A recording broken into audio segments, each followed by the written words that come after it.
Hello dear friends, welcome back to my channel advance English 101। Dear friends, आज की इस video में हम लोग अंग्रेज़ी के डेली यूज़ होने वाले 8 एडवांस स्ट्रक्चर्स को सीखने जा रहे हैं और उसके साथ साथ एक से बढ़कर एक डेली यूज़ होने वाले सेंटेंस की प्रैक्टिस भी करेंगे। तो गाइज, अपने डेली लाइफ में हमें इस तरह के सेंटेंस अक्सर बोलने की ज़रूरत पड़ती है जिसमें हम कहते हैं समझ में नहीं आ रहा कि हम क्या करें, समझ में नहीं आ रहा है कि हम कहाँ जाएं, समझ में नहीं आ रहा है कि हम किससे बात करें, किसे बताएं। तो इस तरह के सेंटेंस को बोलने के लिए सबसे पहले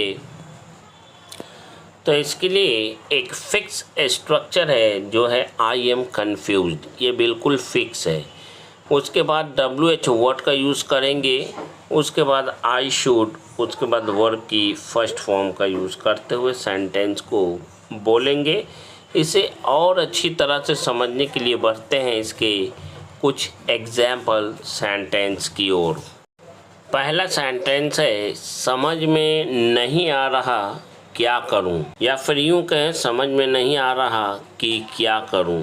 इसके लिए हम कहेंगे I am confused what I should do. समझ में नहीं आ रहा इसे कैसे करूं, इसके लिए कहेंगे I am confused, I am confused how I should do this. Next हमारा सेंटेंस है समझ में नहीं आ रहा इसे कब करूं, I am confused when I should do this. समझ में नहीं आ रहा ये बात किसे बताऊं, I am confused whom should I tell this. समझ में नहीं आ रहा किससे कहूं, इस सेंटेंस के लिए कहेंगे I am confused whom I should say this. समझ में नहीं आ रहा कहाँ जाऊं, I am confused where I should go. बढ़ते हैं अगले सेंटेंस की ओर। समझ में नहीं आ रहा या समझ में नहीं आ रहा है कि अब किसके घर जाऊं, कहेंगे I am confused at whose home I should go now. समझ में नहीं आ रहा कि तुम्हें कहाँ ले जाऊं, I am confused where I should take you. Video अच्छा लगता हो तो लाइक, शेयर, सब्सक्राइब और कमेंट ज़रूर करें। समझ में नहीं आ रहा उसके पास कैसे जाऊँ, I am confused how I should go to him. बढ़ते हैं अगले सेंटेंस की ओर। समझ में नहीं आ रहा या समझ में नहीं आ रहा है कि उससे पैसे कैसे मांगूँ, I am confused how I should ask him for money. समझ में नहीं आ रहा कि अब उसे कैसे मनाऊं, आई am confused how I should persuade him. इस सेंटेंस के साथ बढ़ते हैं आज के अगले स्ट्रक्चर की ओर जिसमें हम बात करेंगे कसम खाकर, किसी की कसम खाकर कोई काम करने की। जैसे बच्चों की कसम खाकर कहो कि अब हमें अकेला छोड़कर कभी कहीं नहीं जाओगे। तो किसी की कसम खाकर कहो कि इसके लिए हम लोग स्वेयर ऑन समवन का यूज़ करेंगे और इसे और अच्छी तरह से समझने के लिए बढ़ते हैं इसके रूल की ओर। तो सबसे पहले स्वेयर ऑन, उसके बाद ज़रूरत के अनुसार आप me, you, him, her, them, us, your father, your mother, your sister, your friend, ज़रूरत के अनुसार आप यूज़ करेंगे। उसके बाद डैट का यूज़ करेंगे, उसके बाद सेंटेंस को बोलेंगे यानी अपनी बात को बोलेंगे। बढ़ते हैं पहले सेंटेंस की ओर ताकि इसे और अच्छी तरह से समझा जा सके। पहला सेंटेंस है मेरी कसम खाकर कहो, इसके लिए कहेंगे स्वेयर ऑन मी। उसकी कसम खाकर कहो स्वेयर ऑन हिम और हर। अपनी मम्मी की कसम खाकर कहो स्वेयर ऑन योर मदर। अपने पापा की कसम खाकर कहो स्वेयर ऑन योर फादर। मैं अपने छोटे छोटे बच्चों की कसम खाकर कहता हूँ I swear on my small kids. उसने अपनी मरी हुई माँ की कसम खाकर कहा, इसके लिए कहेंगे ही swore on her dead mother. वह कसम खाकर कह रहा है, इसके लिए कहेंगे ही इज स्वेयरिंग ऑन। वह किसी लड़की की कसम खाकर कह रहा था, इसके लिए कहेंगे he was swearing on a girl.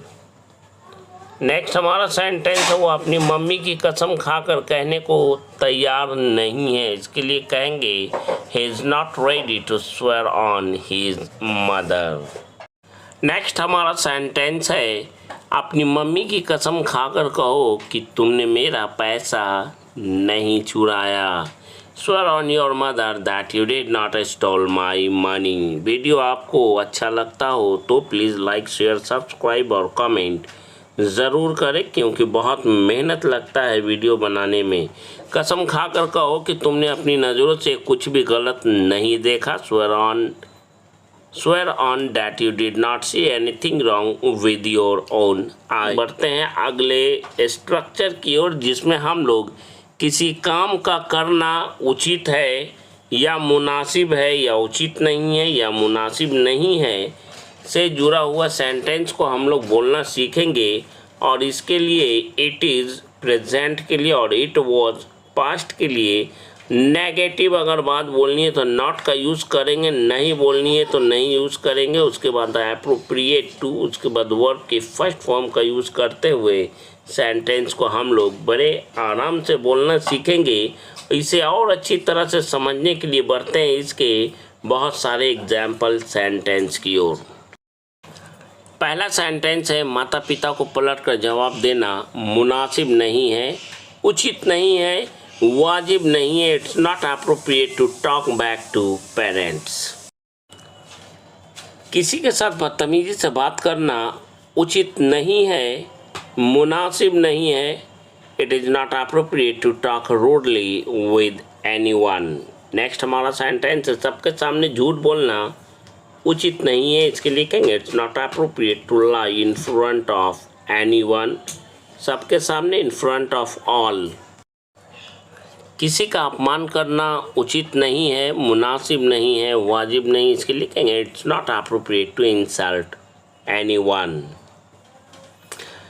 अब वहाँ अकेले जाना तुम्हारे लिए उचित नहीं है, मुनासिब नहीं है। Now it's not appropriate for you to go there alone. अब यहाँ मोल जोल करना उचित नहीं है। Now it's not appropriate to bargain here. बेमतलब किसी को भी गाली देना मुनासिब नहीं है। It's not appropriate to abuse anyone unnecessarily. बढ़ते हैं अगले स्ट्रक्चर की ओर, जिसमें हम ना चाहते हुए भी किसी काम को करने की बात को बोलना सीखेंगे। जैसे नहीं चाहते हुए मुझे उसकी सलाह या उसका सलाह मानना पड़ा।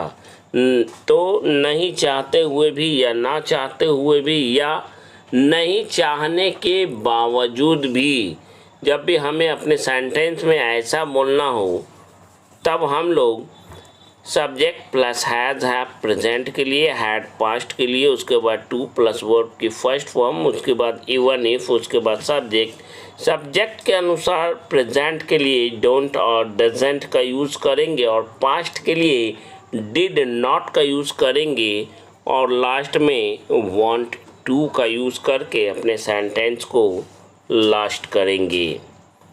इसे और अच्छी तरह से समझने के लिए बढ़ते हैं इसके सेंटेंस की ओर।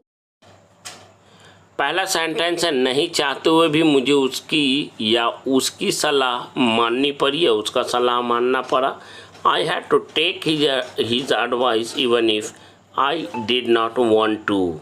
मानना पड़ा, ये पास्ट की बात थी, इसलिए डिड नॉट का सेकेंड वाले सेंटेंस में यूज़ हुआ है। नहीं चाहते हुए भी मुझे उस पार्टी में सभी के साथ डांस वांस करना पड़ा। आई हैड टू डांस और something at that party with everyone और with all even if I did not want to. नहीं चाहते हुए भी उसे ताना सहना पड़ा। इसके लिए कहेंगे he had to bear the taunt even if he did not want to. ना चाहते हुए मुझे अपने ससुराल जाना पड़ा। I had to go to my in laws house even if I did not want to. That's all for today's video. बढ़ते हैं अगले स्ट्रक्चर की ओर, जिसमें हम औकात की बात करना सीखेंगे। जैसे कहना हो तुम्हारी औकात ही क्या है, उसके सामने तुम्हारी औकात ही क्या है। 2 कौड़ी के इंसान, उसके सामने तुम्हारी औकात क्या है। उसके सामने तुम्हारी कोई औकात नहीं, तुम्हें उसकी औकात का कोई अंदाज़ा नहीं। तो औकात क्या है, इसके लिए व्हाट इज़ वर्थ का यूज़ करेंगे आप अपनी ज़रूरत के अनुसार। हीज़, हर, योर, देयर आप यूज़ कर सकते हैं। तो बढ़ते हैं पहले सेंटेंस की ओर। तुम्हारी औकात क्या है, what is your worth. What is your worth, तुम्हारी औकात क्या है। 2 कौड़ी के आदमी, इसे 2 तरह से बोल सकते हैं, अ मैन ऑफ 2 बिट्स, या कहेंगे अ मैन ऑफ लिटिल वर्थ। 2 कौड़ी के इंसान, मेरे सामने तुम्हारी औकात क्या है। You are a man of 2 bits, या फिर यूँ कहेंगे you are a man of little worth. What is your worth in front of me, या फिर इन फ्रंट ऑफ की जगह आप बिफोर का यूज़ कर सकते हैं। नेक्स्ट हमारा सेंटेंस है, उसके सामने तुम्हारी औकात ही क्या है। इसके लिए कहेंगे what is your worth before him, या फिर कह सकते हैं what is your worth in front of him. बढ़ते हैं अगले स्ट्रक्चर की ओर, जिसमें हम किसी के बारे में जब भी कहते हैं कि वह कुछ बना फिरता है, यानी कुछ बनने का नाटक करता है, ढोंग करता है, तब हम लोग बना फिरता है, बनी फिरती है, कुछ होने का ढोंग करता है, ढोंग करती है, या कुछ होने का नाटक करता है या नाटक करती, या रूप धरता है या रूप धरती है। इसके लिए पोज फॉर या पोजेस फॉर सब्जेक्ट के अनुसार हम लोग यूज़ करते हैं। अगर बात करें इसके कंप्लीट स्ट्रक्चर की, तो सबसे पहले सब्जेक्ट, और सब्जेक्ट के अनुसार पोज फॉर या पोजेस फॉर का यूज़ करेंगे। उसके बाद जो भी नाउन आता है तो नाउन का यूज़ करेंगे, या एडजेक्टिव आता है तो एडजेक्टिव का यूज़ करते हुए सेंटेंस को बोलेंगे। लेकिन सेंटेंस हमारा प्रेजेंट इंडेफिनिट टेंस का ही होना चाहिए, यानी कि सेंटेंस के क्रिया के अंत में ता है, ती है, ते है लगा रहना चाहिए। तब पोज फॉर और पोजेस फॉर का यूज़ करेंगे। पहला सेंटेंस है, वह डॉक्टर बना फिरता है। इसके लिए कहेंगे he poses for a doctor. वह लोगों को ठगने के लिए डॉक्टर बना फिरता है। इसके लिए कहेंगे he poses for a doctor to cheat people. Next हमारा सेंटेंस है, वह नर्स बनी फिरती है। इसके लिए कहेंगे she poses for a nurse. वह अमीर आदमी बना फिरता है, या यूँ कहें वह अमीर आदमी होने का रूप धारण करता है, या नाटक करता है, या ढोंग करता है। इसके लिए कहेंगे he poses for a rich man. Next हमारा सेंटेंस है, वह वकील बना फिरता है, या वह वकील होने का ढोंग करता है या नाटक करता है। इसके लिए कहेंगे he poses for a lawyer.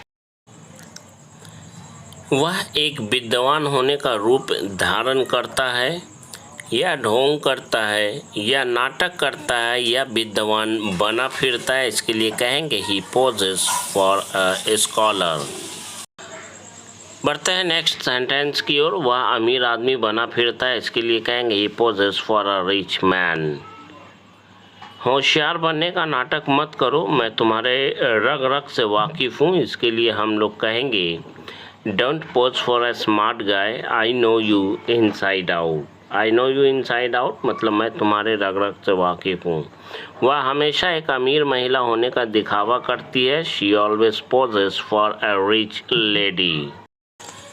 Next हमारा सेंटेंस है, वह जज के सामने एक मासूम आदमी होने का ढोंग करता है। He poses for an innocent man in front of the जज। वह हमेशा एक अमीर महिला होने का दिखावा करती है। इसके लिए कहेंगे she always poses for a rich lady. That's all for today's video.